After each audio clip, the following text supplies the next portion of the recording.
Welcome to our week 7 of our graduate statistics course. We just introduced ourselves to the central limit theorem. And remember, that is what we have in our hands to get data from one sample and construct the sampling distribution that will help us provide good estimates about what goes on in the population from a single sample. All right? So let's do some practice here to really disentangle in our head what is a sampling distribution from what is a sample distribution. Suppose my iPod has 3,000 songs. That's the population, full population of my iPod. The histogram below shows the distribution of the lengths of these songs.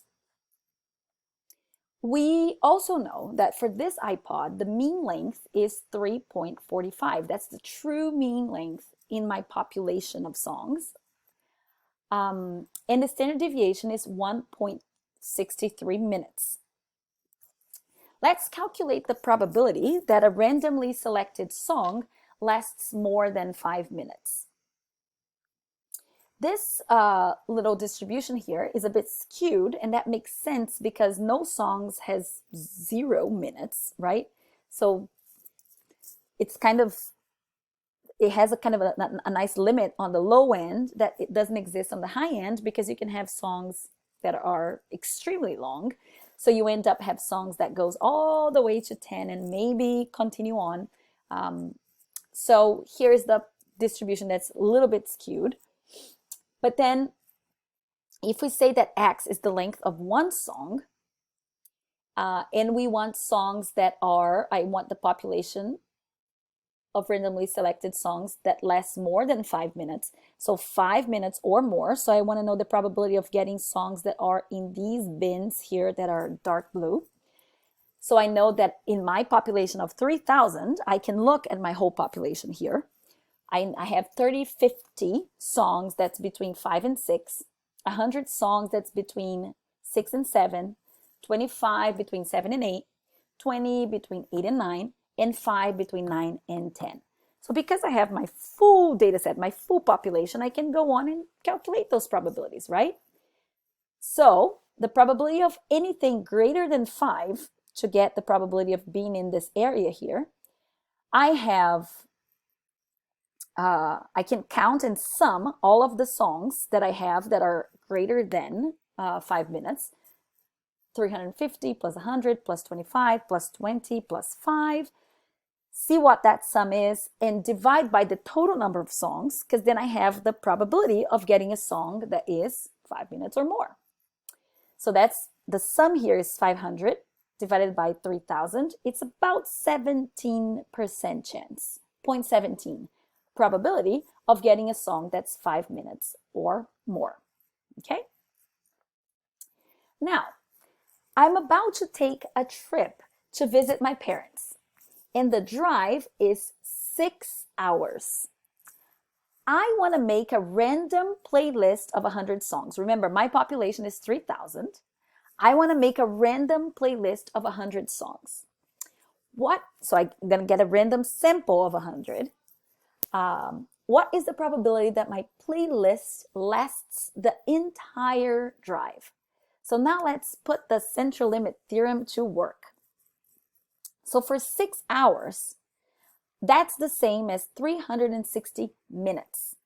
So I want my 100 songs to together have more than 36 minutes, right? So the probability of x1 plus x2 plus x3, blah, blah, blah, plus x100. I want the sum of all of those songs to be more than 360 minutes. Now, I do not have the distribution of the 100 songs because I want to select them and I want to have the probability that this will happen.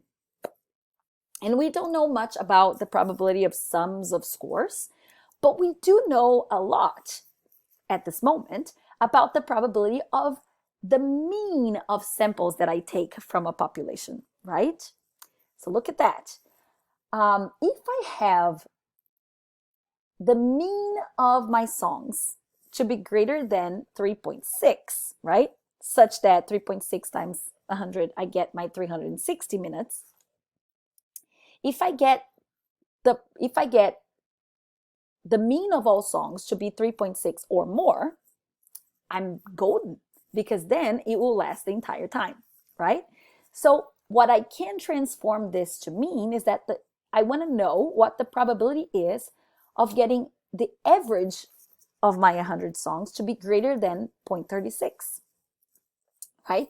And because we know a lot about creating the sampling distribution of the means, we can solve this problem because we know the sampling distribution of means is normal, and the mean will equal the mean of the population, so the mean length of the songs, and I know the mean length of all of my songs, my iPod songs, which is 3.45. And the standard error can be calculated by taking the standard deviation of the population of songs in my iPod, which is 1.63, and divide that by the size of my sample, the square root of the size of my sample. So I get 0.163. So that's very nice, because then I can compute the z-score, look at my table of z and probabilities, or use p-norm to compute, in R, to compute the probability that I want, right? So here's my distribution. Let me draw. That's the sampling distribution with the mean equal to the mean of all songs. And I want to know what's the probability of getting the mean of songs of my sample of 100 that's 0.36 or greater. So if I were to sample over and over again, this is my distribution of means, and I want to know the probability that my mean song will be 3.6 or greater, such that it will last my 360 minutes. So let's compute the z-score, because from the z-score, I can go to the probability. So the z-score equals the score that I'm interested in, which is 3.6, minus the mean, divided by the variation, which here is the standard error. And I get the score of 0.92. What's the probability of getting a z that's greater than 0.92? That's about 0.18, right? So I can use the idea of sampling distribution to solve problems as well. All right, now what interests us most is statistical inference. And one way of doing statistical inference is computing from the sample information, or figuring out stuff about the population from the sample, right? I'm inferring things about the population from the sample. Let's see how we can use the central limit theorem to get better statistical inferences that go beyond just point estimates like the mean. So let's look at this difference between point and interval estimates. Back to our finding that we started with. Tough economic times altering young adults' daily lives and long-term plans. While negative trends in the labor market have been felt most acutely by the youngest workers, many adults in their late 20s and early 30s have also felt the impact of the weak economy. Among all 18 to 34-year-olds, that's our population, but then we sampled from that population and got the information that almost half, 49%, say that they have taken a job they didn't want just to pay the bills, with 24% saying that they have taken an unpaid job to gain work experience.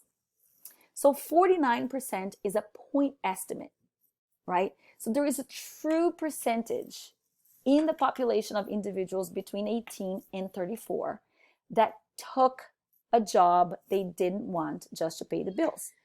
We're estimating from the sample that that number is 49%. That's a point estimate. That's one value. So it's a point estimate of the percentage of people in the population that have taken jobs. But we don't know what the true value in the population is. The thing with point estimates is that it is kind of like trying to fish on murky water, throwing like one of these sticks to try and get the fish, right? So you're trying to be super precise, so your chance of getting it right is not that great, right? So there is some chance that you will not get that fish. The fish being the actual value in the population of the percentage of people, in this case, that took a job. So if we report a point estimate, we will not hit the exact population parameter very frequently. And we see that when we play around with these simulations, right? In the app just now, we're sampling repeatedly from a known population of a known mean. We played around with the mean of 5 for height, but we didn't hit that 5 very frequently, right? So what do we have as option? If we use a margin of error, we can create a confidence interval that has a higher probability, and we can actually decide what probability that we want of certainty, 90, 95, 99%, of including the percentage of people in the population that have taken on jobs they did not want. Okay? So that's more like throwing a net to get fish. You have a greater chance of including a fish in your net every time you throw the net versus if you just throw the little stick to get the fish, correct?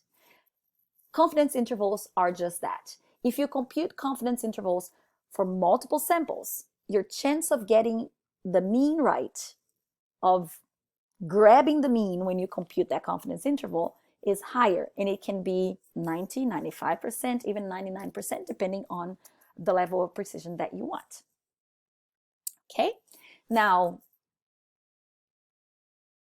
if we report an interval, now we have a good shot of capturing the population parameter, right? So that's why we compute confidence intervals, right? That's why you hear so much about margin of errors when you're listening to surveys.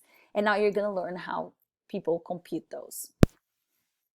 And to construct those intervals, we take advantage of the 68, 95, 99.7% rule that normal distributions provide us with, right?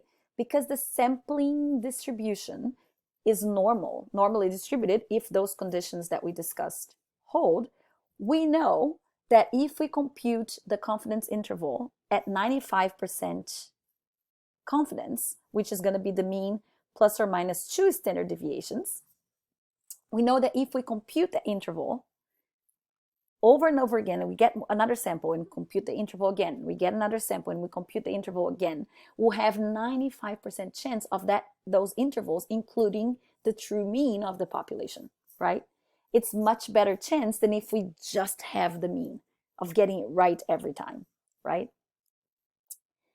So approximate 95% confidence interval is the mean plus or minus 2 standard deviations. We will see that it's not precisely 2, it's 1.96. That's where that number comes in the formula, but it's more or less 2. So that's your margin of error of a 95% confidence interval.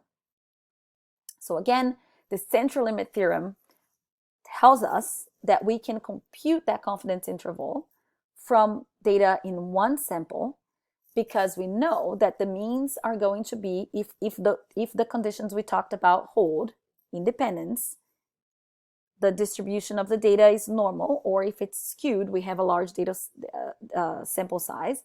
If this is true, then we can construct this distribution with the mean equal the mean of our sample, and the variability, the standard error, being the standard deviation of the population divided by square root of n, and we can estimate the standard deviation of the population with the standard deviation of our sample. So because we can estimate these things, now we can compute the confidence interval around our mean and provide an estimate that has some level of confidence, an interval estimate about the population parameter of interest.